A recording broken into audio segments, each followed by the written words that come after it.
یہ کہتے ہیں کہ یو ایس اے میں بعض اوقات جو مرد حضرات ہوتے ہیں وہاں کے پیپرز حاصل کرنے کے لیے ایک وہاں پہ شادی شو کرتے ہیں، شادی کرنی ہوتی ہے، اور وہاں کا لاء ہے کہ آپ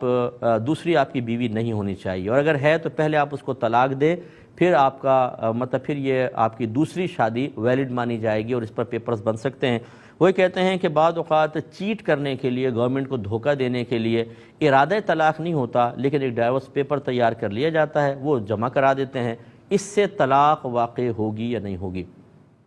دیکھیں، بالکل طلاق واقع ہوگی، چاہے آپ کا دینے کا ارادہ نہ ہو۔ انسان مذاق میں الفاظ طلاق کہے اور صرف دھمکانے کے لیے، ڈرانے کے لیے طلاق باقاعدہ لکھ دے، اس پہ سائن وغیرہ کر دے، ہر صورت میں طلاق واقع ہوتی ہے۔ لہذا جو حضرات معذرت کے ساتھ یہ لفظ میں کہہ رہا ہوں، ہر ایک چونکہ ایسا ہوتا نہیں، جو امریکہ کو یا یو کے کو جنت سمجھے بیٹھے ہیں کہ بس کسی طرح جنت حاصل ہو جائے، چاہے کسی بھی طریقے سے حاصل ہو، انہیں ہو سکتا ہے آخرت میں بہت پچھتانا پڑے۔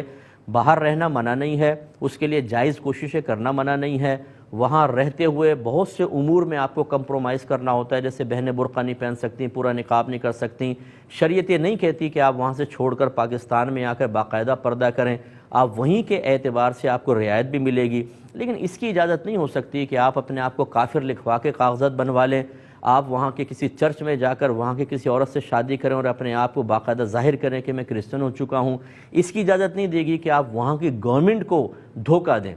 اگر کوئی حربی کافر بھی ہو، دھوکہ اور جھوٹ تو اس سے بھی شرعاً جائز نہیں ہوتا، چاہے جائے کہ ہم صرف اپنے ذاتی مفادات کے لیے اپنے اسلام کو اور اپنے مسلمان ہونے کو ذلت پر پیش کرنے کے لیے تیار ہوتے ہیں، ہمیں کوئی پرواہ نہیں ہوتی، مجھے سکون مل جائے، مجھے آسائش مل جائے، میری آنے والی نسلوں کے لیے آسانیاں پیدا ہو جائیں، چاہے میں شریعت کے خلاف جاؤں، چاہے میں گناہ کروں، چاہے میں دھوکہ دوں۔ یہ کیا مناسب چیز ہے، آپ سوچئے۔